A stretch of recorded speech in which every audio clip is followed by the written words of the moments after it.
తగ్గదు. వీళ్ళు పొల్యూషన్‌కి ఎక్స్‌పోజ్ అయ్యి, ఇంట్లో ఇప్పుడు అగరబత్తీలు వద్దని చెప్తాం. అగరబత్తీలు పెడతా ఉంటారు. పొగలు, వాసనలు, పర్ఫ్యూమ్ కొడుతుంటారు పిల్లలకి. వాళ్ళు కొట్టుకుంటారు పర్ఫ్యూమ్స్.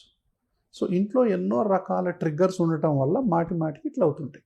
కాబట్టి దయచేసి ఫస్ట్ ట్రిగ్గర్స్ దేనివల్ల వస్తుందో దానికి దూరంగా ఉండటం, వ్యాక్సిన్స్ అన్నీ కరెక్ట్‌గా తీసుకోవటం, తర్వాత ఇచ్చిన మందుల్ని కరెక్ట్‌గా వాడటం, సరి అయినటువంటి పరీక్షలు చేసి దేనివల్ల వస్తుందో తెలుసుకోవటం, ఇమ్యునోథెరపీ అవసరమైతే ఇమ్యునోథెరపీ వాడటం, ఇన్హేలర్స్ అవసరమైతే ఇన్హేలర్స్ వాడటం, వ్యాక్సిన్స్ కూడా మనం సమయానికి తగ్గట్టుగా వ్యాక్సిన్స్ చేయటం. వీటన్నిటి వల్ల ఏమవుతుందంటే ఊపిరితిత్తులు ఇట్లా ఓపెన్ అయ్యి ఇలాగే ఉండిపోతాయి. సో, మళ్ళీ ఇలా అవ్వటానికి ప్రత్యేకమైనటువంటి కారణం ఎలా అంటే నేను తల్లిదండ్రులు చెప్తాను, మీరు గమనించండి. ఏం పెట్టినప్పుడు ఇలా అవుతుంది, ఏం తింటే ఇలా అవుతుంది, ఏ ఊరికి పోయినప్పుడు ఇలా అవుతుంది, ఏ ఫంక్షన్కి పోయినప్పుడు ఏమైనా అవుతుందా గమనించండి.